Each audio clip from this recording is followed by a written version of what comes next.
time. Okay. I'd like to call our public hearing on an ordinance adopting impact fee written analyses for water, power, streets, recreation, fire, and police impact fees. And I will open it up to anybody who would like to speak to these impact fees at this time. Do we have a sign-up sheet? Yes. Okay, do we? And we don't have anybody signed up. Dean? If it's okay, I'll introduce this item. Please. Since we have such a big crowd here tonight. Yeah. As you know, over the last year or so, we've been working on impact fee facilities plans and the impact fee analysis. We're at the point now where we're ready to accept the impact fee analysis. So we have an ordinance prepared, and we have the impact fee analysis draft for review. And as you remember, impact fees are one-time fees to builders or new development to help offset capital infrastructure costs related to growth. And that's all it can be used for. So the purpose of tonight's hearing is to take comment on the ordinance and the impact fee analysis and provide any explanation that the people may have. Anybody might have. Thank Well, you. Dean, if you want to just stay there for a minute. I think one of the questions that we had from the public, they were concerned that we would be that these were basically numbers that we pulled out of the thin air. Do you want to explain the process of how Sure. we Sure. determine impact fees? No, the Impact Fee Act is very specific on how you do the calculation and how you prepare the study and what's applicable and what's not applicable. You first of all, depending on what you're studying, you typically do a capital facilities plan where you identify facilities that need to be done in the city. Now, this does not include maintenance or anything like that. It's new facilities.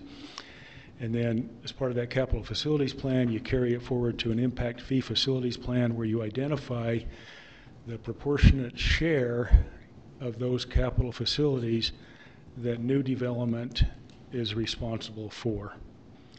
And so once you have that step taken care of, then you do the impact fee analysis. And impact fee analysis says whatever your current level of service is, that's all you can charge new development for. You can't charge new development for a higher level of service. You have to match your level of service that you currently have. For example, parks. Parks is done on a per capita basis based on the ongoing infrastructure improvements that you've made over the last several years. So we'll look at our current parks, what they've cost to build, what facilities are there, and then back into that the IFA cost, the per capita cost, to keep that current level of service. And one thing with parks, I might mention, you may note that's a little bit higher than it's been in the past, and the reason for that is the cost of land primarily has gone up. So as you factor in the cost of land for our new parks, that will push your impact fee up. So it's a very detailed process that you go through to come up with impact fee analysis and the maximum impact fee that you can charge. So that's essentially what the ordinance does. It accepts the impact fee analysis and establishes the maximum fee that can be charged for that impact. And then after you adopt the ordinance, there's a 90-day waiting period before the fees can be implemented. And so our suggestion, of course, tonight is to adopt the ordinance, start the 90-day period, and then we propose that we have the fees as of July 1st as part of our budget. Does that answer your question? That's perfect. That answers most of the questions that I've gotten about this. Thanks.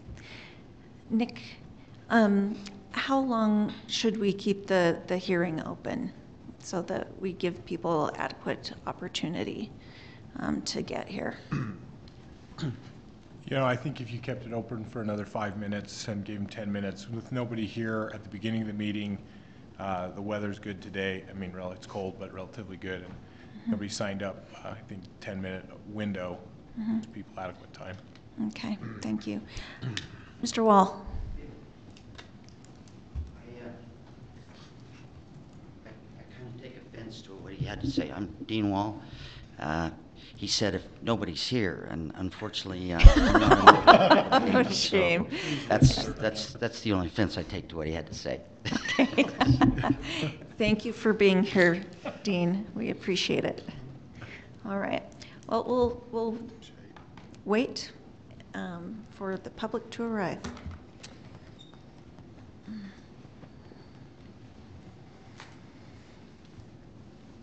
I'm not about public here. Just keep offending Dean. You're more than just the public. Your family. Your family. If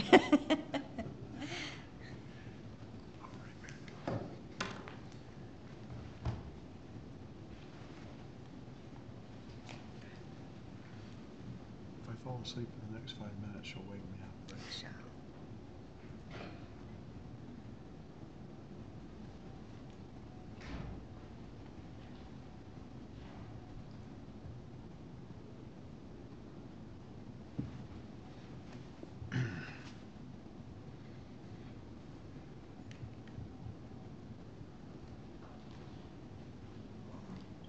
Okay. I can say one more thing. Sure.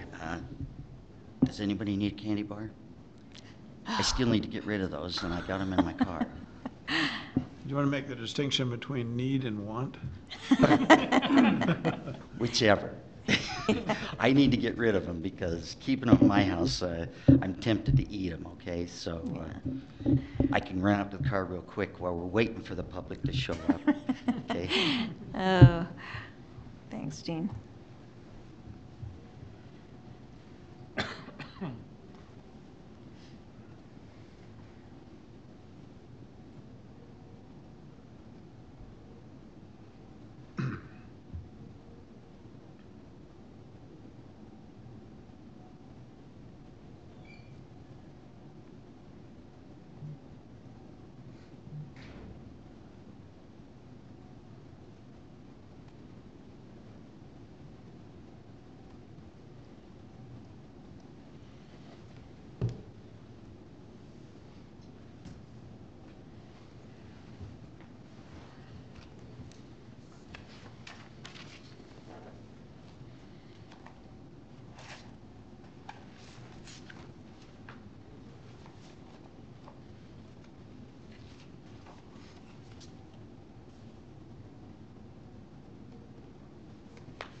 I did see one of the car pulling up out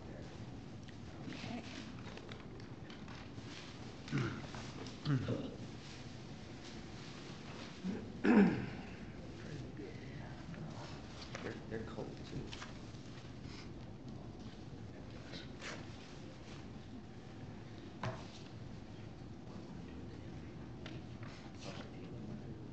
Oh, is it?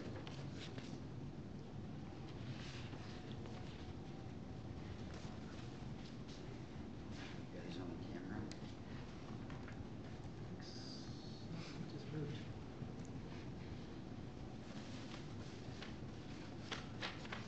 Since you're not on camera. You can- Yeah, no, I don't care. That's Sure you Dean? don't care? Thanks. Yeah. Oh, thank you.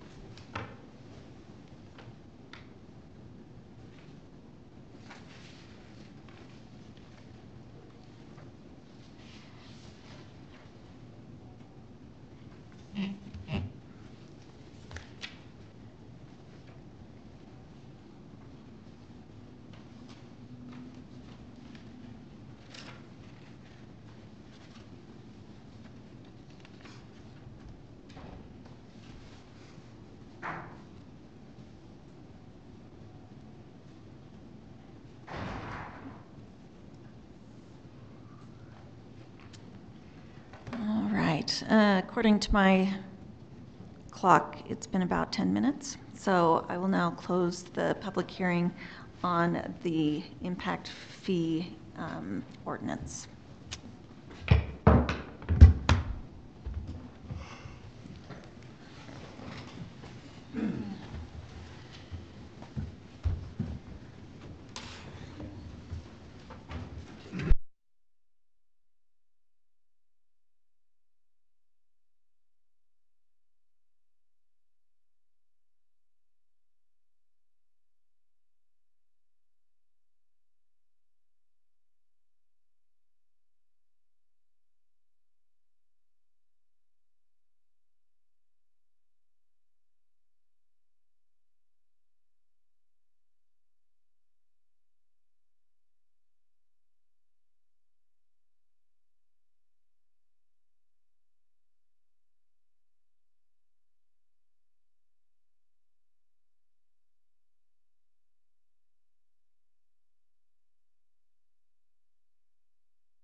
Good.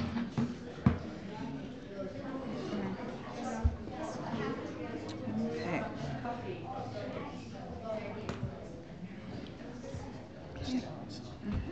Did Strauss say anything?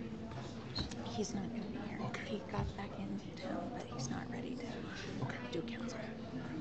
So. All right. Okay.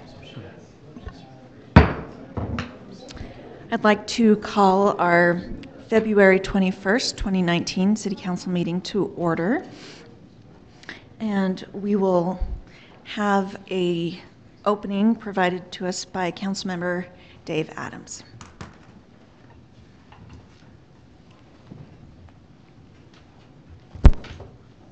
We have a special guest, Boston Clemens, with the Scout Troop here tonight, who's willing to give us an opening prayer. Boston, do you want to come up to the microphone? You just pull it right down wherever you need it, buddy. Dear Heavenly Father, thank you for this day. Thank you for all the many blessings thou hast given us. Thank you for being able to come here tonight and represent us and listen to what's going on. Please bless that we'll be able to be respectful and that we'll be able to learn some things. And we say these things in the name of Jesus Christ. Amen. Amen. Thank you, Boston. Now if the rest of you would stand as we recite the Pledge of Allegiance. Allegiance to the flag of the United States of America and to the republic for which it stands, one nation, under God, indivisible, with liberty and justice for all. Thank you. All right. First, we are going to have council training provided by our city attorney, Nick Mills, regarding boards and commissions.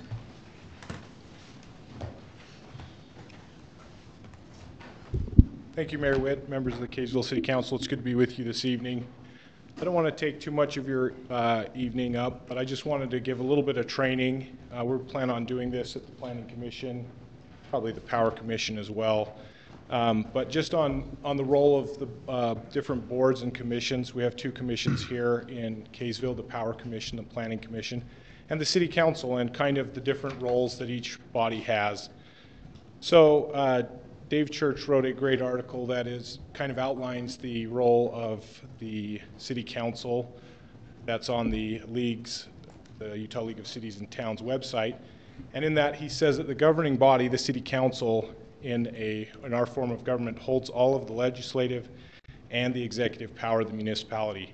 So just like in the Constitution, where the framers directed that there be three branches of government, legislative, executive, and judicial, the city operates under those same separation of powers, although because it's a smaller organization, the legislative and executive are somewhat shared. And then he compares this in another article written also by Mr. Church. He said that planning commissions and power commissions, they're not policy-making bodies. These are advisory bodies. And so in the past, and when I started working for another municipality and saw that the Planning Commission would make certain recommendations, the City Council would do something different, that initially bothered me a little bit, and I wondered about that. But they have different roles. The Planning Commission and the Power Commission, they have an obligation to represent the ordinances and the code, and so they are not, unless they are reviewing an ordinance and making a policy recommendation to the City Council, they're not designed to make policy for the city. So that's your job as the City Council.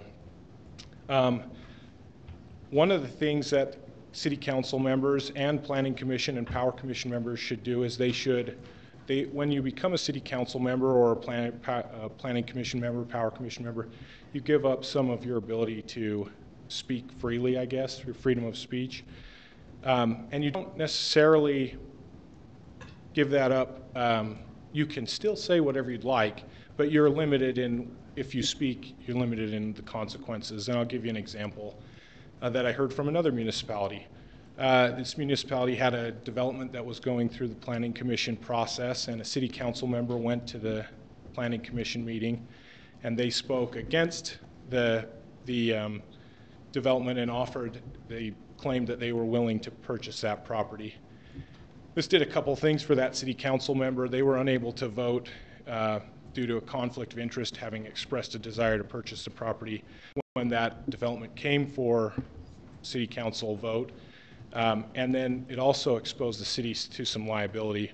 So the best practice is just to keep those commissions and boards and council totally separate and silo them, so that this council shouldn't communicate on issues before the Planning Commission or the Power Commission, and the Power Commission shouldn't communicate with you or the Planning Commission with you on items that they have on their agenda as well.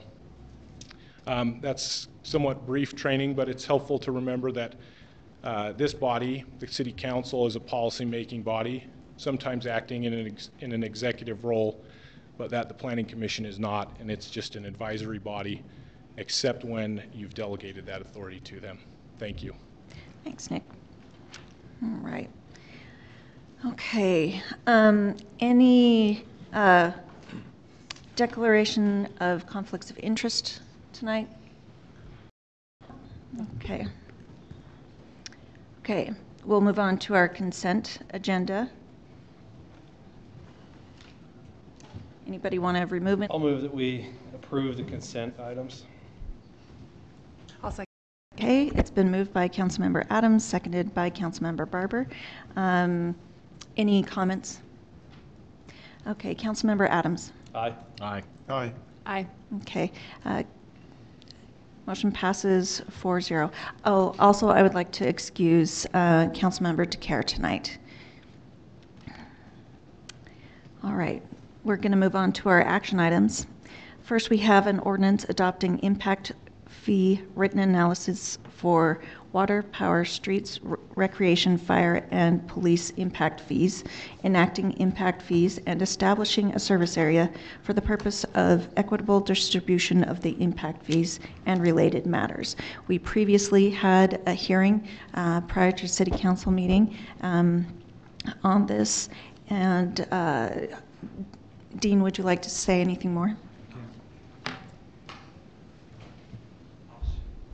As you mentioned, Mayor, we had a public hearing earlier this evening talking about the proposed ordinance for adopting impact fees, and the ordinance also includes the acceptance of the impact fee analysis, which has been completed for the city. And the action before you tonight is to adopt the ordinance, and by doing so, you will start the 90-day period before fees can be enacted. We'd suggest that after you adopt the ordinance, that fees become effective July 1st, concurrent with our budget year, and that's our recommendation. Okay, thank you. Do we have anybody signed up to speak to this? All right. Okay, so we'll go to council questions. Any questions from council at this point? Councilmember Adams. I have a question, Dean. So is there a state-regulated time frame as to when we need to have those impact fees spent? Do they have an expiration date? Is it 7 years or so? Yeah, the Impact Fee Act establishes a 6-year time frame where once you collect an impact fee, those monies collected need to be spent within 6 years, or they're refunded back to those who paid the fee.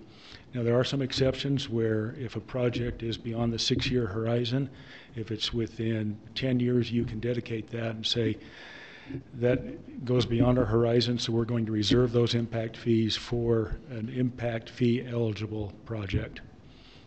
So there are times when it can go past 6 years and Correct. You don't have to spend Correct. it. One other question then. So as we heard in the public hearing that the reason why the parks fee is going up so heavily is the fact of land cost in the current market. Do we have any anticipated parks that we plan on acquiring, any land that we plan on acquiring specifically for those parks? Currently, we don't. Now the parks impact fee is a little bit different than the other impact fee projects because there's not a capital facilities plan. It's based on your level of service, based on your historical infrastructure costs. So we'll look at what we've paid for parks over the last several years, and that becomes the level of service. And then your impact fee is based on that rather than any specific project. Is that? Kind of. So, but currently there are no plans to acquire a new park. I mean, we're on the verge of completing in May, opening up a $2 million park, and I haven't heard of any other big parks other than one where some land was given to the city. But there's no land cost there. So that doesn't mean we won't, because it is eligible as part of the impact fee, but currently there's nothing that I know of that's planned to purchase for park property. Okay. Thanks, Steve. All right. Councilmember Page. Yeah, just a question. This would be for Dean as well.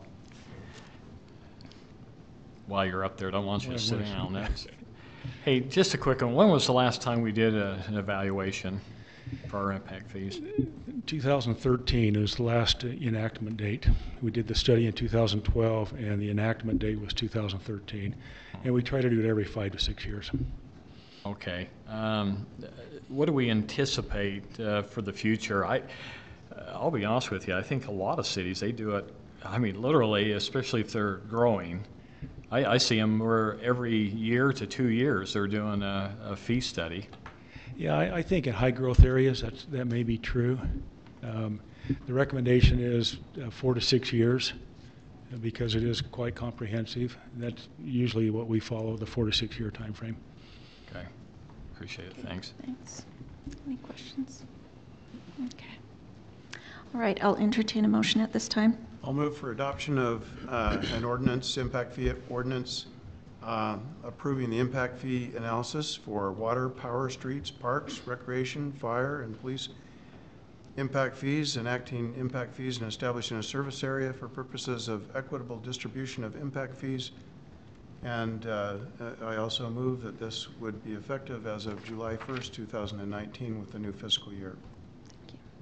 I'll second. Okay, it's been moved by Councilmember Garn, seconded by Councilmember Page. Any questions or comments at this time? Comment. Yeah.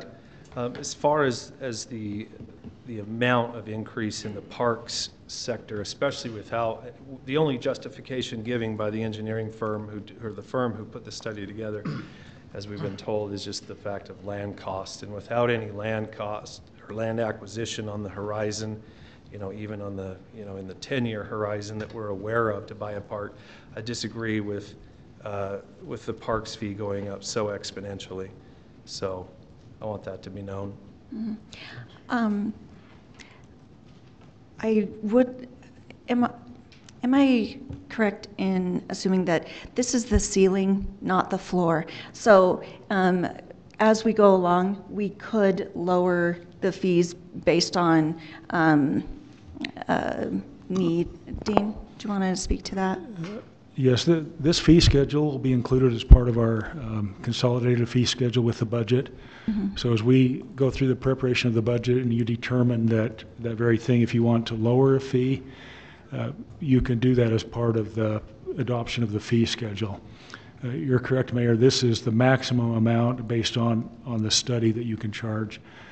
You don't have to charge the maximum amount, but you can lower it. Yeah. And that's what I'm trying to raise here today, is that I don't think that there's enough there to justify hitting the max. Have we ever lowered an impact fee? Well, after July 1st, are they able to be lowered? Can we lower it after July 1st? Right. Correct, yes. Historically, have you ever known us to do that? I'm sorry? Excuse me. Historically, have you ever known us to do that? Probably not. I mean, we've lowered the fees from study to study. For example, this study has determined that the water impact fee needs to be lowered, and that will be part of this adoption. But during the study period, I don't remember lowering it. In the 5 or 6 year interim, it's not likely that it would be lowered. Correct. Cool. Okay. Councilmember Garn. So one thing in my reading of the materials, and I don't pretend to be an expert on this, but the ordinance and also the study itself, you can adapt and adjust to changing circumstances depending on, as long as you don't go above the cap. And the other thing that's interesting that might be a little confusing, and I may not do a very good job of explaining this, but So it's not just a new facility. And I'll give the example of the police station that was built through build-out. So you have, future growth that will account for a certain amount of police calls, and there's still a debt service on the police station. So the impact fees can take the portion of the increase, the same level of service for police, but for more people. So now that portion on top, the more people part, the growth, can be paid for to the debt service of the police station, even though it was built several years ago, and even though we're only implementing the fee now. So to put that over to parks, for example, land acquisition on Pioneer Park, for example, could be a part of that impact fee, even though no new parks are planned. And so that cost would be assimilated into the impact fee study. And Dean, so we took out a bond to pay for phase 1 of Pioneer Park, right? And so would impact fees be able to be used to pay for that bond? Yes. Okay. Yes. In And fact, we're currently using impact fees to pay the debt service. And any future project improvements at Pioneer Park or any other park could be financed through impact fees. And I know that there's at least one more phase, if not 2, slated for Pioneer Park. Yeah. So That would be an eligible project. just a second. Councilmember Barber, yes. That's just exactly what I was going to say, is that we have more slated for Pioneer Park, and then we have other updates to our current parks, which I'm assuming still qualify Correct. for use of impact fees. So maybe when we're doing the actual schedule, the fee schedule, we can come with our parks plan and see if that matches what we're looking for, because I think it's a valid point to make sure we're in line. And also, this would also go towards expanding recreation programs as well. Is that true? Oh, if I could be wrong. Well, it has to match your current level of service. Okay. But So if we are not able to accommodate, So for example, our current level of service does not have a recreation center. So you could not use impact fees to pay for a recreation center because that's not within our current level of service. but like football. Football, a pickleball court, tennis courts, 'Cause I know- playground equipment. We do have kids who aren't able to participate in programs because they're full. So we could use impact fees to expand those programs? Yes, well, not operationally. Okay. But fields Yeah, but necessary? for structure, yes. Operationally, no. Okay. Okay, thank you. That clears it for me. Councilmember Garn. And one other thing too, I think there's a natural control built into this because you've got the 6-year sunset. You've also identified specific projects in the study. If you don't, and the funds collected in the impact fees are specific. That's why I mentioned in my motion each one of the, police, fire, parks. So there's a component there, even though there's an impact fee charged, that component, that revenue raised through the impact fee has to stay in that bucket, if you will. So in the case of parks, for example, it has to be used for parks expenditures. If you don't expend that money within the 6 years, you can't spend it anywhere else. And that kind of leads to a question that I might have for Dean. Then if you do have an excess that you haven't spent but you've collected, and you haven't spent it within the 6 years, what happens to those funds at that point? The Impact Fees Act says you return those funds to those folks that paid those monies. Thank you. Yeah. And let me just add on parks, that's probably the least restrictive of impact fees because it's based on historical improvement costs.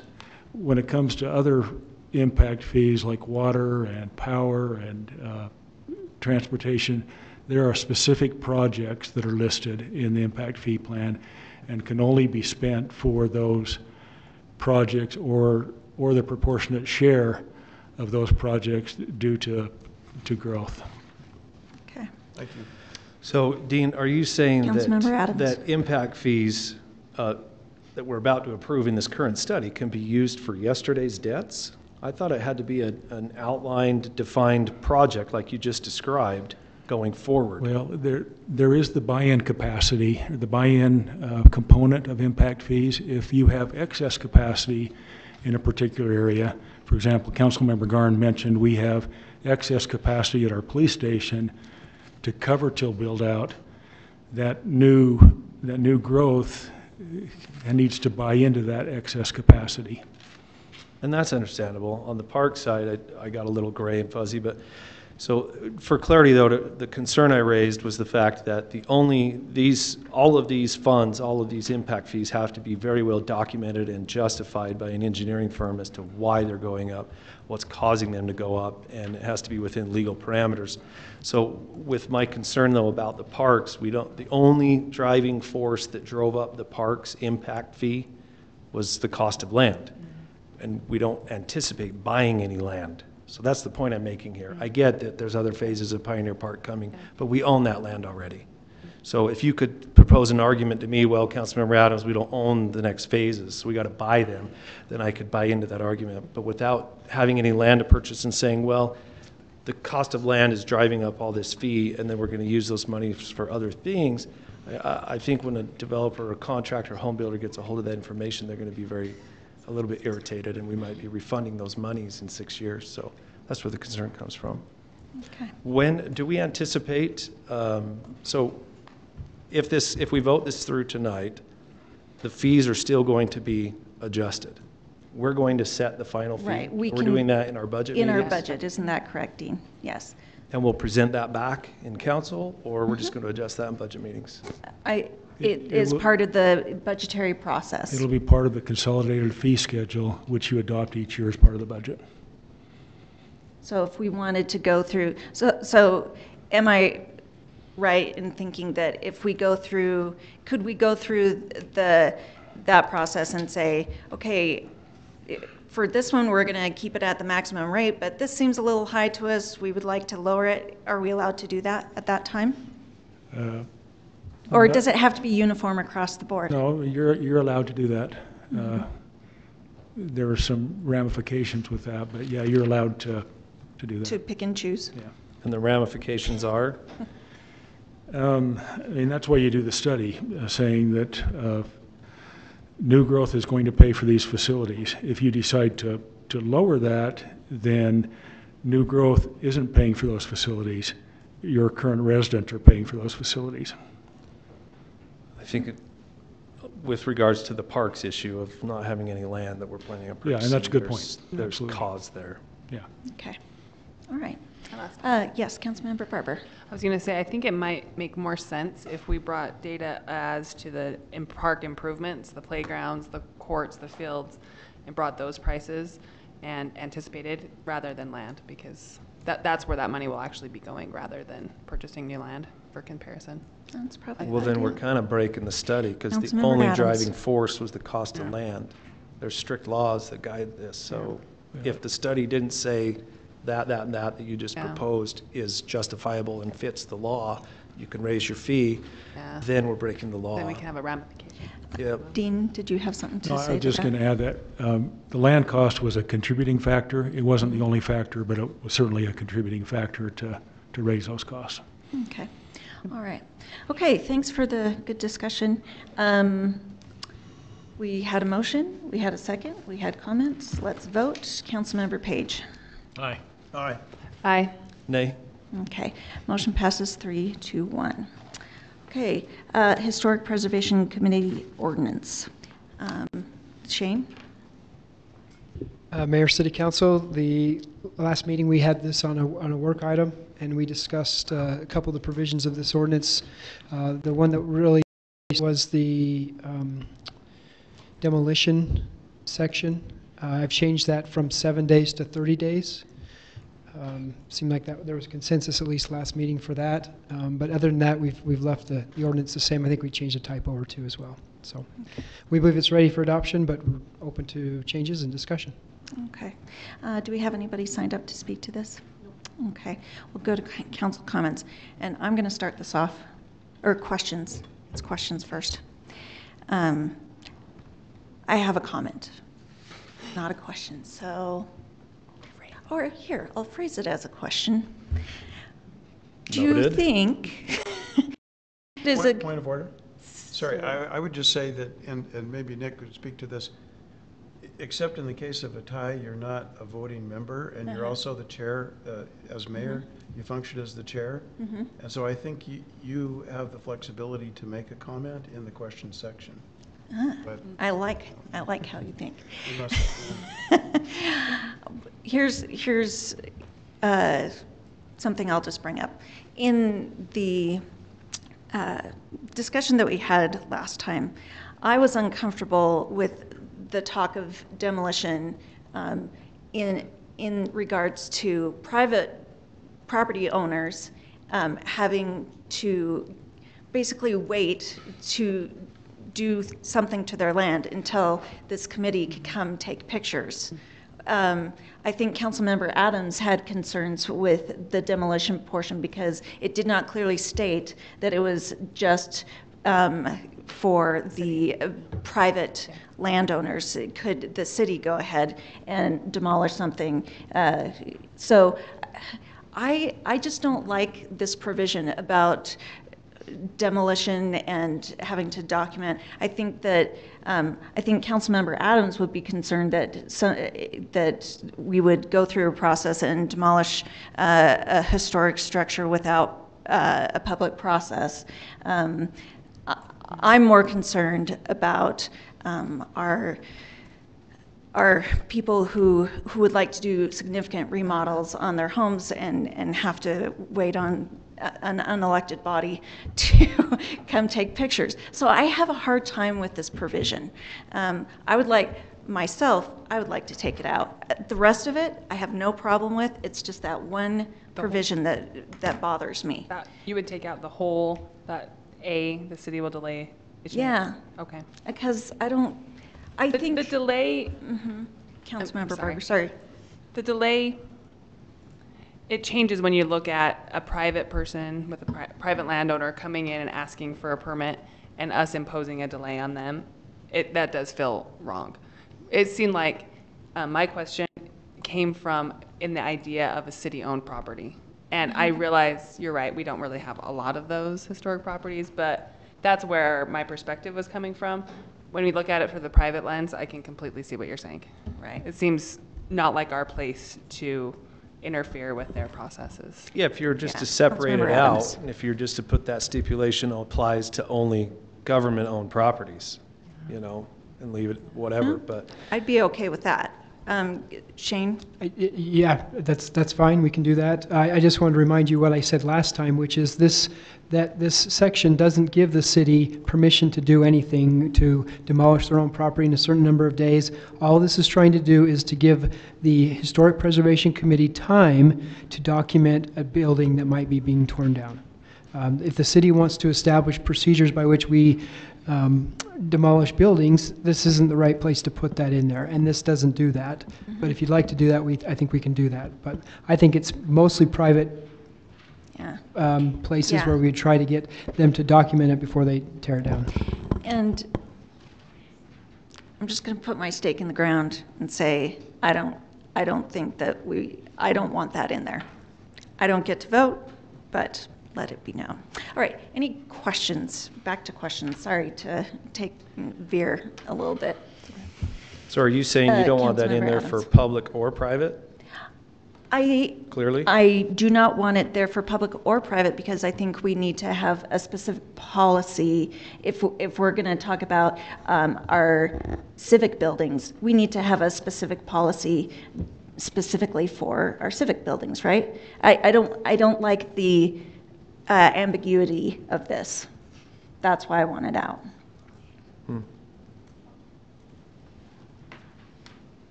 Any other questions? Yes, Councilmember Barber. If we go back to the intent, take away the days, take away the notification, the intent is just that before something historic is torn down, this committee has the opportunity maybe to request to go in and take photographs and interior, exterior measurements, preserve as much as they can before it gets demoed. That's the intent, right? Exactly right. And so maybe we take everything out, all the time frames, everything, and we just say, especially the delaying, maybe I'll just say the city will notify the Historic Preservation Committee and they can go from there. They can contact them. The owner doesn't have to oblige. It's their property. They don't have to, but opportunity will be given. Okay. Well- Councilmember Garn. And this is a question along that thought process. How long does it typically take a permit to be approved? I mean, if it's filed, you notify the Historic Preservation Committee, how long would it typically take for a demolition permit to be approved? I don't have any idea. Lyle, do you know? Well, They're pretty fast. We have to verify that different utilities and stuff have approved disconnects on a property. But once they're in, it's a lot different than a code review for new construction. So they could be done fairly quick. It's pretty vague. I can't give you an exact time frame if we're doing it same day or a 10-day turnaround. But it's not an extensive process if we have the correct documentation. Okay, thank you. I have a comment which I'll save after a Okay. motion like this. all right. Okay. Councilmember Barber, I'd like you to take stab at a motion. I would make a motion that we approve the Historic Preservation Committee ordinance with removing all delay and timeframe notions and changing it to notification to the Historic Preservation Committee. I'll second. Okay. All right. We have a motion from Councilmember Barber, a second from Councilmember Garn. Any comments? Councilmember Garn. Yeah, so I have a comment. I was thinking on the fly because I have to admit I hadn't thought deeply about this particular provision before the mayor started talking about it. And I guess as I thought through it, I do have a little bit of a problem with private property unless you make that distinction with any kind of delay in the permit process.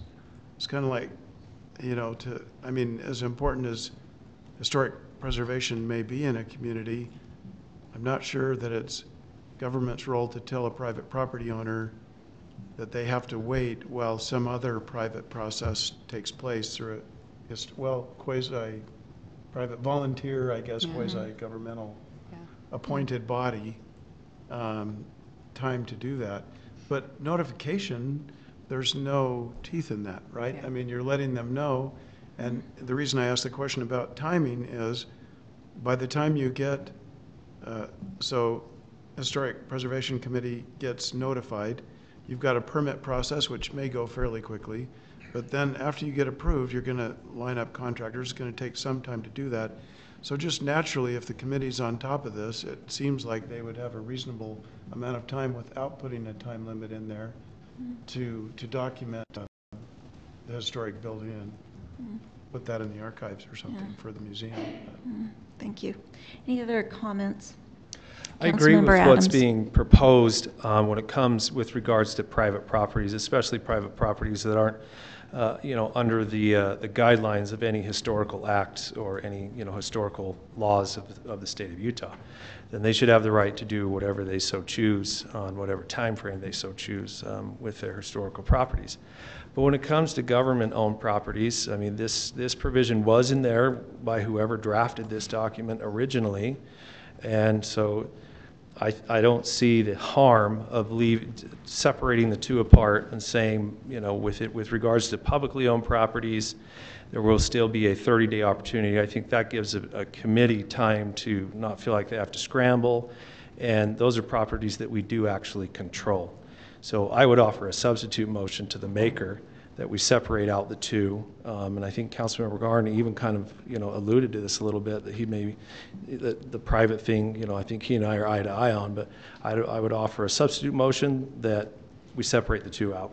We leave the 30-day for publicly owned properties and give that community that time because we do have control over that, and we eliminate it on the private property side.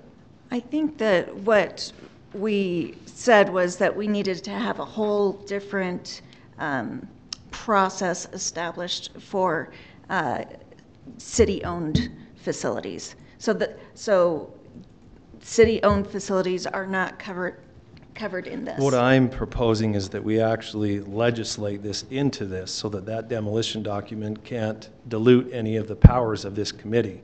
I'm proposing that this committee be giving, we're delegating powers here, so to speak, and I'm proposing that we delegate that power to that committee to have a 30-day window. Are you in a hurry to tear something down? I don't see why there's any reason not to write that in there. Councilmember Garn. So let me agree in substance with what Council Member Adams is suggesting, but also I agree that this is probably not the appropriate place to do it, and particularly on the fly. We'd have to kick this back to a work meeting and rewrite this. The one change we mentioned is easy, just drop out the time limits. But you've got permits, which I think if the city is, I don't know that it issues its own demolition permit to itself. You know, there's a legislative process that it goes through to do that. So it seems to me this is not the appropriate place to do that. So I wonder if the council member would be amenable to perhaps taking a look at where that would be appropriate and maybe adding some other language there, or taking another look at it in another place. Cities do issue Councilmember demolition permits to themselves. Who's the author of this document? Nick? Is it you, Shane? Okay, so we're talking about something that was originally in this document. Okay, I'm not saying you're bringing me a document and I'm saying let's add this in there. There was already a 7-day window in this document to begin with. But that window has nothing to do with how long the city takes to demolish its own property. It has to do with notifying a committee to go out and document. Understood. So it has nothing to do with how All I long we do propose it. is instead of 7, we give 30 on properties that we govern. I don't see that to be too much to ask. That's completely fine if this body wants to do that, but it's not doing anything to regulate how long it takes a city to demolish its own property. That's not doing that. I didn't say it did. I think 7 days is pretty tough for a committee to scramble to do all that kind of documentation. So, Mayor, I apologize. We're getting a little far afield. If Agreed. we've had a substitute motion, if And we could I did call not for have a second. I think that's I did what- not have a second for that. So motion dies for lack of a second. Thank you, Nick. So we're back to the original motion. And if there's, Still in just comments. we're doing comments still. Any other comments, Councilmember Barber? I think I would just say the demolition of our city buildings, that ordinance or process should be done somewhere else. And if we want to work on that later, I think that would be the proper place to do it. This is, as far as I see it, just a notification mechanism. Okay. Councilmember Page, any comments? No, I'm fine. All right, let's start the vote. Councilmember Garn? Aye. Aye. Nay. Aye. Okay, motion passes 3-1. Okay. Kaysville Fruit Heights Museum Committee collection request. So as you recall, last council meeting, we had a discussion about the items that were found at the old library, and the Kaysville Fruit Heights Museum Committee would like to take ownership of those and take care of them. So do we have any comments on that? We do not have anybody signed up to speak to this, so we'll go to questions from council about that. I do have a question. Nick, did we put in here that if the museum committee should disband, that those items will revert back to the city? We can do that, but I haven't put that in the Okay. contract yet. Okay. I have noted that we're going to do that, but I haven't done that yet. Okay, so whatever, if somebody makes the motion, if you could include that in your motion, that would be appreciated. Any other questions? Do we have, Councilmember Barber? do we have the contract available? We saw it last week. Nothing's changed? No, nothing's changed. Okay. I'm prepared to add that clause, but nothing's changed from what we Okay. presented last time. Yeah, I just couldn't find it. Councilmember Adams. I'll motion that we approve action item C with regards to it being amended with Nick's final comments there. Okay. I'll second. Okay, it's been moved by Councilmember Adams, seconded by Councilmember Barber. Any comments? Seeing none, we'll start the vote. Councilmember Barber. Aye. Aye. Aye. Aye. Okay, motion passes unanimously. Okay, First Amendment to the agreement for the annexation and development of land among Kaysville City and Compass Holdings Development LLC and Capital Reef Management LLC. Lyle. Okay, thank you, Mayor. We visited this at our last meeting in brief at the work item. In short, what this does is we have an approved and signed agreement with the developers of the property east of 89 on a recently annexed area. In review of the final plat and essentially the technical details and engineering of that, it led to some conversation where it was determined we would probably have more cut and fill for creating the streets than originally anticipated.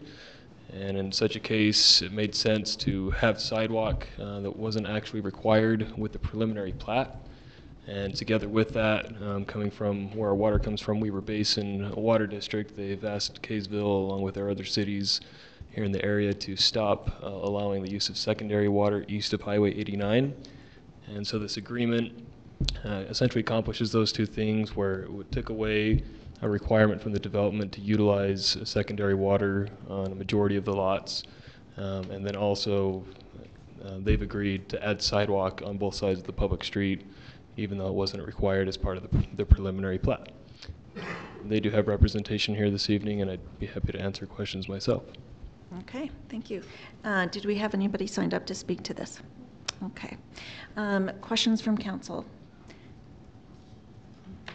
Wonderful. I will take a motion at this time. I'll make a motion that we approve the First Amendment to the agreement for the annexation and development of land among Kaysville City and Compass Holdings Development, LLC. Do I have a second? Second. Okay, it's been moved by Councilmember Barber, seconded by Councilmember Garn. Any comments? Councilmember Garn. Yeah, just a brief comment, which is, I guess, mostly germane, but on this item and on other items, I really appreciate and respect the change that was made to the council procedure to have these items, even though there's a little bit of delay, and I'm all for efficiency and getting things done, but to have things come up as a work item first, I think has made me a little better council member, because it's not even though I always try to read all the materials and do additional research, to have it come up as a work item and then 2 weeks later have it be an action item makes me even more confident, you know, that we've done enough analysis and enough looking at it. So I appreciate this process that we have now in the city for these items. Thanks. Any other comments? All right, let's go to a vote. Councilmember Adams. Nay. Aye. Aye. Aye. Motion passes 3-1. Preliminary plat approval for the Westgate subdivision located at 2300 West Schick Lane, 200 North for Perry Homes. Lyle. Hey, Mayor, thank you again. So you'll recall recently the City Council approved some rezone on this property. It's on the far west end of town, the very far west end of 200 North, north of 200. And 3 different zoning designations were given to the property. It was previously an RA zone. We put the majority of it under an R1 LD district, some into the R18, and then created some general commercial space. The developers continue to proceed. This is actually the exhibit that was presented during the rezone component of this, showing those designations. They've pursued with the preliminary plat items, and we've reviewed those as staff and met with the Planning Commission on that. They've said very consistent with what was shown during the rezone process. It's 122 total lots, 37 of which are in the R18 up against the newly proposed West Davis Corridor Freeway. The remainder are 87 lots, I believe, or 85 under the R1 LD, which is the orange component that you can see here. Each lot as proposed meets, again, there's no PRUD or exceptions to it, so just the typical standard frontage and or lot size. They either meet or exceed the minimums for every zone that they're located in. This is the preliminary plat document itself that's consistent with that, and you can see close up on the different sections of that, what those look like. And then we also have kind of an idea on how they anticipate developing it. So they would looking to start towards 200 North and head northward in the different phases. Every street connects in a block type system or connects to existing streets within the city's network that this will connect into. With one exception, there is a small, about 200-foot long cul-de-sac on the far west edge of that. The Planning Commission voted to recommend approval to the City Council after holding a public hearing. I'm happy to answer any questions, and the representative of Perry Homes is here this evening if you'd like to speak with them. Okay, thank you. Anybody signed up to speak to this? Okay, so we'll not have a public hearing on that. Questions from council? Any questions? How the Councilmember R1A Adams. fits in with the general plan down there? So the general plan, again, is general, so it's very open to interpretation, but what it states is west of I-15, development would be at 2 units an acre with some additional density along major streets. In this particular development, the overall densities, 2 units under, but in order to give them some flexibility in lot size and where those were located, they requested the R1A zone on that specific section of the development. So I don't have off the top of my head, but the total numbers, there's roughly 60 acres of property being developed in 122 units. And so the total development still comes in. About 40 of R18. Yes, or about, yeah, it's 37 units total in the R18. Let me zoom in on my computer and get you the right answers to how much. Oh, that's close enough.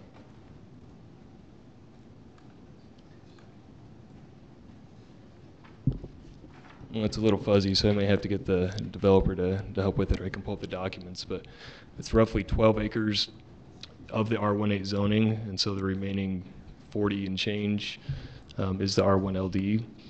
And so anyway, the total combined, and there was interest in exploring even going above that. Sewer capacities ended up limiting it anyway back down to the 2 unit per acre total. Part of this too that I didn't mention is there's a few acres of park property that are being dedicated to the city to complete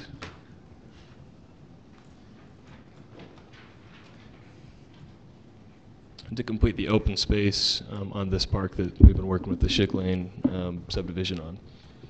So, Thanks, Lyle. Councilmember Garn.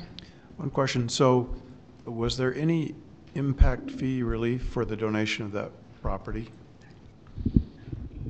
So in this particular case, the developers simply agreed to do that at this point. We've not formally platted it, but that was something they felt worked in the area, was in coordination with them. We felt as a city, we asked if that could be completed.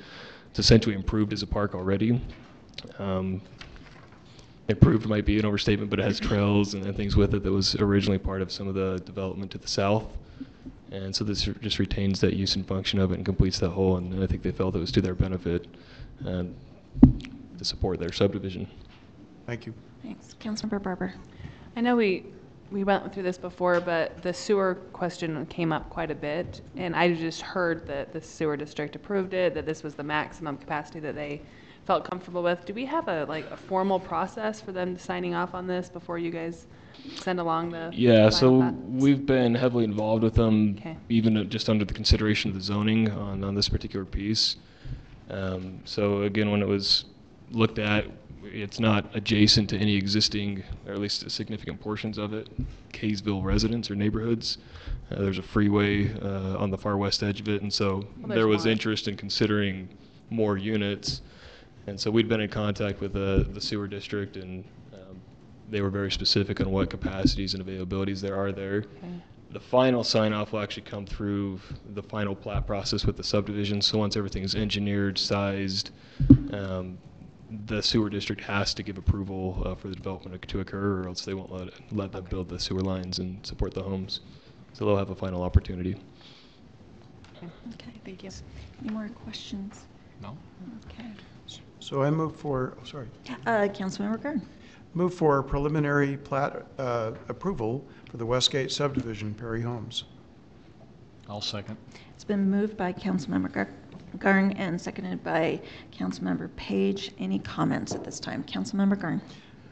Yeah, I have a comment. Just as far as the density is concerned, I mean, the remaining land along the major highways, there have been some slightly higher density than 2 units per acre. This one isn't one in every meaningful way, as with regard to infrastructure, traffic impacts, water infrastructure. No matter, for a given area, you've got pretty much 2 units per acre. Mm-hmm. So the impact is the same as the general plan suggests. The other thing I would just say, just in my assessment, I like this design because even though it has the 200-foot cul-de-sac here, that's well within the 600-foot requirement. And the way that the neighborhood interconnects with streets crossing and the corners is really nice. So this really like this preliminary plat. Thank you. Councilmember Barber. Just a comment that I really appreciated Perry Homes working with us on that open space dedication. Mm-hmm. That we worked really closely together. We worked really hard with the HOA that donated it. It's just worked out the best, I think, for everyone, people who will live there and all the residents of Kaysville. We're going to take really good care of it, and this is just a good opportunity to show how working together, city developers, residents, I feel like has far exceeded the expectations. So thank you. Speaking of open space, I mean, I'm reluctant to put you on the spot, but are you going to pay for the improvement costs of the open spaces? I wasn't privy to that conversation. Please. So are you just donating the land, or are you paying for the improvement cost of your portion too? Because typically, developers don't just leave raw dirt, right, in their open spaces. Right. So Dan Reeve with Perry Homes. The open space area that we are donating, most of that does have prior improvements. They would likely need to be resurrected. Irrigation systems are in place, but those probably need to be tuned up. But we would not be making any improvements to that. We would just be donating the land. There are, again, existing improvements, flat work, et cetera, that would just need to be resurrected, if you will. So there are improvements on your side, too? Yes. You can kind of see on the... right. Yeah. There we go. It previously was as a park by the HOA to the south, but had since been abandoned and has gone south. So we're getting the land, but no improvement. Other than an existing irrigation system and the flat work, so that would just need to be improved. Yeah. Thanks. And I know that Cole has already has plans for this. Isn't that right, Shane? That we're... I don't know if he's defined those or not, but we know that we're going to be taking care of it. Oh, sure. Yes. It is. It's us. We want Yes. to treat that all as one problem. One, exactly. Yeah. So thank you. Appreciate that. So that was all discussed back in the HOA thing then, with Perry Homes. Yeah. Back before we agreed to take the HOA land, kind of had worked together on that then. Do you mean... Councilmember Barber, thank you. Do you mean did the HOA and Perry Homes already have an agreement, or did the city and Perry Homes and HOA? No, so you had discussions with Perry Homes back when the HOA was presenting this idea then. Mm-hmm. So we knew going forward with the Perry Homes element. All of the... Councilmember Barber, thank you. The HOA had been working with Perry Homes for a long time because they'd owned the property for a long time. I think they had an existing agreement. And then our former engineer had worked with them when we were considering the adoption of the HOA, okay, as far as I understood it. So all parties kind of had worked a little bit together on it. Mm-hmm. Yeah. Because I saw it. Councilmember Barber, yes. I saw it as a... We're having a little discussion here. Come on. Okay. I saw it as a vulnerability that I wanted to make sure that we didn't absorb this property and then have Perry Homes come back and say, well, you can develop your jagged, weird section of it and we won't improve ours, because that would have drastically changed. I mean, there's a trail that connects the entire property that overlaps both pieces. That would have been it just wouldn't make sense for either of us. It would leave you with a really unusable spot, us with an unusable spot. So Yeah. I'm just expressing my gratitude that we worked that out, because overall it's going to work out the best. Yeah, thank you. Does that answer your Thanks, question? We'll talk later. Councilmember Adams. Councilmember Garn suggested, so are you saying, Councilmember Garn, that even in the R18, that it still equates to 2 units per acre? Or are you referring to the R1LD Councilmember in Grant. your statement? Thank you. Yes, I'm suggesting that if you look at the entire project, it's, All zones combined. It equates to 2 per acre? Is that the case, Lyle? Or is it the R18 equates to R18 density, and the R1LD portion equates to 2 per acre? Yeah, so the entire development equates essentially to the 2 units per acre. So I believe within the R18 zoning district, you're closer to 4, maybe up to 5 units an acre type development. So it is smaller. They're about 8,000 square foot lots. 81 and change, I think, are the smallest that the lots get. So it is a comprehensive sum that gets to that total rather than those specific. The R18 is above that. Thank you. And Councilmember Page, you had a question. No, I just want to express my gratitude to Perry Homes as well for, I mean, this has been in the works for a long time. And I know they've owned the land for a while, and I appreciate it. I think this is a great project. Thank you. All right. We've had a motion. We did have a motion, yeah. We had a I had to motion, a second. think there for a We've had second. comments. We're going to vote now. Councilmember Page. Aye. aye. Aye. I think it exceeds the sum in the ordinance, nay. All right, and motion passes 3-1. Okay. Okay. Now I just want to make a comment that these scouts have been so good. This is a lot of very technical things, and you've done a great job. And you're welcome to leave at any time. You know that. All right, let's go on to our work items. Interlocal cooperation agreement for the municipal election services. Shane. Maybe they'll make this whole meeting. I don't That know. would be They're a doing first so for well. a scout. Yeah, that'll be a That would be first. accomplishment. Extra badge. Before you is an agreement between the county and the city to provide election services, much as we've done over the past several election cycles. This is, we're in a work session, so if you have questions about it, but I think it's very standard, very much the same as it was before. Obviously, the county's moved to a vote by mail situation. Another thing of note is they're moving the polling location from here to the library at this election this year. But other than that, it's pretty much the same, and I know that Maria, as our elections official, she continues to be our elections guru, is very much in favor of this agreement as it's written. So. All right, thank you. Any questions from council? Yes, Councilmember Garn. Sorry, I guess because this is a work item, Yeah. we can actually Yeah, we comment can too. comment. So, questions. yeah, this is an example. In an ideal world, government would always work this seamlessly and coordinate everything because, there are inefficiencies and parochialism, I guess, of having to control your own segment. Now, that's also that's no one just making a decision or any one person, but that's the way government and businesses, for that matter, have evolved. So I am putting that caveat that in an ideal world, but if we had to create our own election services, how inefficient would that be? I mean, where the county can do it for all the cities, they have the equipment. I've visited their facilities there. It's very sophisticated. They take care of security very professionally, state of the art. Everything about the operation is excellent. So why would we not participate? And why would we? We might want to make sure that our share is fair, right? Because each city pays their own share. But as far as a no-brainer, I think this would be it.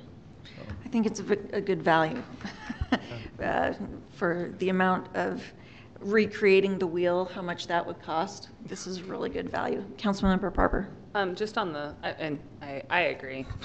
I would not want to do this all on my For that fiscal impact, the 25,000 for by mail supplies and services, that estimate, is that for every single time we have any election of any kind? I believe it Yes. is, yes. So like primary? We save it if we don't have a primary, but yep. Wow. Yeah, Okay. so, Expensive. all right. Yeah, that is expensive. Any other comments? No, it's great. All right. I think I would entertain a motion to move this to an action item. So moved. Second it. Okay, it's been moved by Councilmember Page and seconded by Councilmember Adams. Any final comments? Okay, let's go to Councilmember Garn. Aye. Aye. Aye. Aye. Okay, motion passes 4-0. Okay, now we are going to go to our call to the public. Do we have anybody signed up for that? Thank you. All right, wonderful. And just like to say that it's 3 minutes, very strict, and just no clapping. Dean, go ahead. I'm Dean Wall.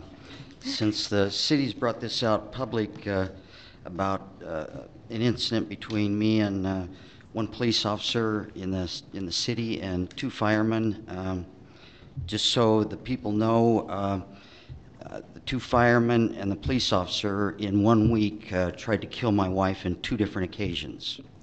All right. And the police officer has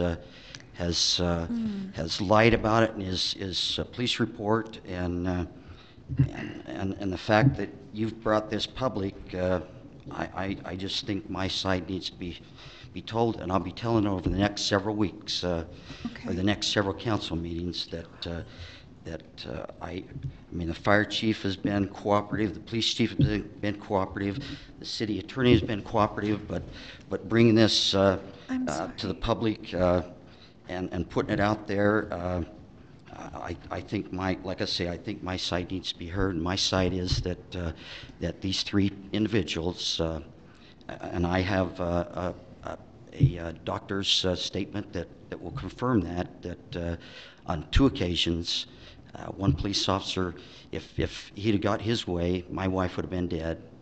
And earlier in the week, if the 2 firemen had got their way, my wife would have died just earlier. So I just don't believe what they did was true, or was in the whatever you call it, of what they should have been doing, because the 2 firemen were breaking the law, and the police officer, what he tried to do, if he'd have got what he wanted, like I say, my wife would have died, and I've got a doctor's statement to that effect. So, and the fact that the city's taken it public, I'm not sure if it's legal, but by the next city council meeting, I will know, and we'll go from there. Okay. Thank you. I'll talk about that with you later.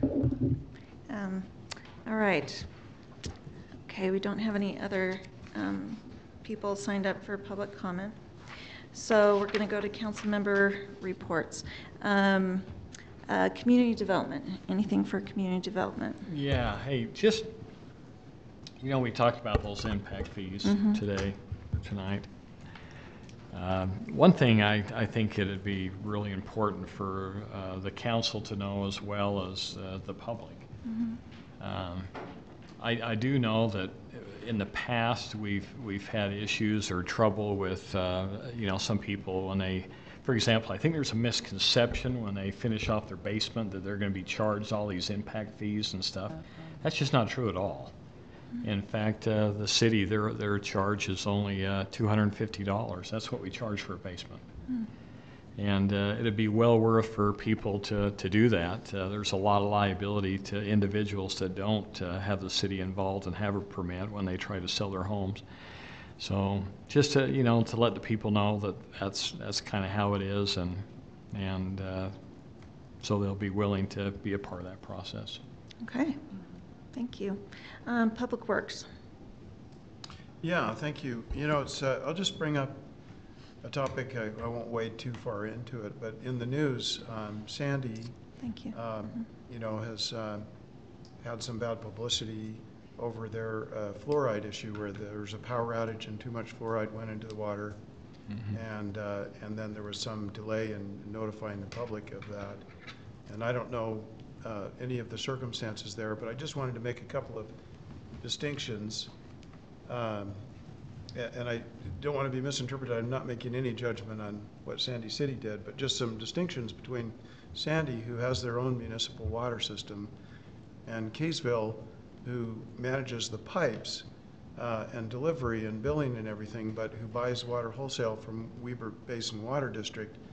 And Weber Basin Water, is a lot larger, of course, than Sandy City. He serves a wide swath of northern Utah, and so I've been on their tour, and they really do have a very sophisticated, very state-of-the-art operation.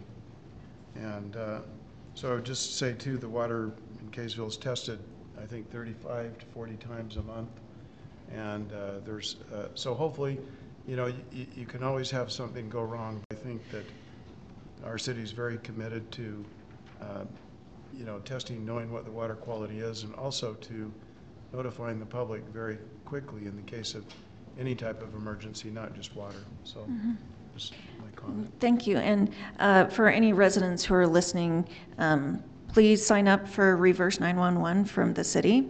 That's a good thing to do so that we can get in contact with you if we do have anything like this come up. All right. Thank you. They can just do that. Councilmember Barber. From they can do that right on the website, the Reverse 911. Mm-hmm. I think we all need to do that. For my update, Parks and Rec, it seems like maybe I'm just perceiving it wrong. There's so much interest in our parks and in our parks particularly right now, which is fantastic. Maybe it's a sign we're all just ready for warm weather, which is great. And I had a couple questions. A lot of people said that last meeting we had a pickleball presentation. I had a couple questions. Why is there so much attention on pickleball? And it's because they're contacting us. They're bringing the attention. I would just put out there, if there are other things people want to see in the city, we would entertain them. We would most definitely want to listen. The other thing I hear a lot is about our rec programs just being full. There's not a lot we can do there. I've seen the process. I know I've talked about this before. Please don't hesitate to contact me, but I feel like that is one area we are very constrained. We don't have a lot of leeway there. We don't have a lot of space, and I feel for those that aren't able to participate, and I feel like it's something we've got to consider. But anyway, on the parks, we're excited for Pioneer Park, some improvements of other ones, but I would just open it up to anyone who has other interests besides what we've already heard from. And then our youth city council, they met with Public Works today. They went down to the Public Works building. I couldn't attend, I was gone for work, but it's always good to get appreciation for the services that so intimately impact our lives. So yeah, they're doing great things. Yeah. To Councilmember DeCare. Yes. All right, and I have a few things that, just quickly. It'd be great, with regards to the parks. I know, like lacrosse, they've been one that has always struggled. And I actually recall a year or two ago took them out to show them that HOA land and those potential fields. It's really, I don't want to use the word tragedy. That's a little dramatic, but it's sad that property. We agreed that we would not use it for sports stuff. We could grow into that, but we can't. Part of it we did. Only part of it. It's too bad that the bulk of it, we let it go. But anyway, on the fluoride topic, I'm glad that Jake raised that. So Jake, you seem like you're an expert on it. If you don't mind, if I could ask you real quick, does Weber Basin then put all the fluoride in it, or do we have controls over that? I actually know the answer to that. And go for it. Weber Basin takes care of that.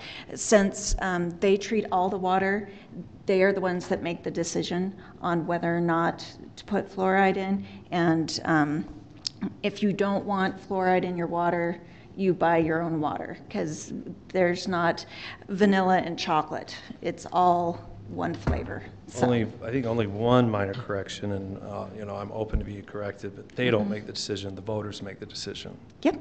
It's a mandate for the voters. Right. It's not Weber Basin. Yeah, and something that I didn't realize about fluoride, this is very much an issue when it gets to making sure that the people who can't afford to visit the dentist as often at least have some protection for teeth. I dealt with this issue some years ago and suggested, hey, why don't we just take the fluoride out of the water? And there was a very strong feeling against that because it would adversely affect lower income population more than any other population. So keep that in mind as we, as this discussion goes on. It's not as simple as some would have you believe. It's a very emotionally charged issue for a lot of people. So, Councilmember Garn. Well, and that would be an interesting question if that decision would be made. I agree with Councilmember Adams that ultimately the voters make that decision. However, I think at least when it was adopted, it was made at the county level, but I don't know whether the city would have that ability to opt out of the county deal, and I certainly don't want to get into that debate. But I will say, for those of you who haven't been on the tour of Weber Basin, I would highly recommend it, because they go right from the headwaters up in the Uintas and right down through all their processing facilities, many of which are state-of-the-art and very safe compared to some of the conventional, really better than most of the nation in terms of their technology and everything. So for anyone who hasn't, on the council who hasn't done that yet, I would highly recommend it. And I think that residents are able to participate in that as well, if I'm not mistaken. I will check on that and let you, well, I don't think so? Okay. Well, I do know Maybe this, if you though, bribe them that with donuts. the Kaysville Preservation, maybe I'm getting this wrong, Garden Committee did, so I think if there was a formal request of a body, they're of course non-governmental, but they requested a tour, and I happened to be on the tour. I've been on two, and the first one I went on, the Kaysville Lawn and Garden Committee was also on that tour. So I think if there was written, request and a purpose there, that they would probably accommodate It would that. be listened to. City manager report. I don't have anything, Mayor. Okay. Looked at my list. I think you guys covered it. All right. I just Wonderful. have a quick question, though. We got an email about City Hall, and the budgets are kind of coming in, or the anticipated cost of that. Are the plans available, at least, I mean, especially to the council? Can we get some of that in our hands? Yeah. Mind sending that to us? After council, Yeah, I show would you. be glad to show it to you. If you don't mind, just email it to me. I've got to get, I don't have it on email. well, it could be tomorrow or whatever. I don't have it on email. It's only in physical copy. We don't have a PDF, Jane? No, we don't. I can scan it and email you tomorrow. You can? Yeah. Yeah, that'd be great. It doesn't have to All be tonight. I'm not asking for that. So All right. it's a $4 to $5 million plus project. We ought to start taking a look at what's going on there. So Absolutely. All right. I would now entertain a motion to adjourn. So moved. Second? Okay? Yes. A second. Whatever All it in is favor? I have to do.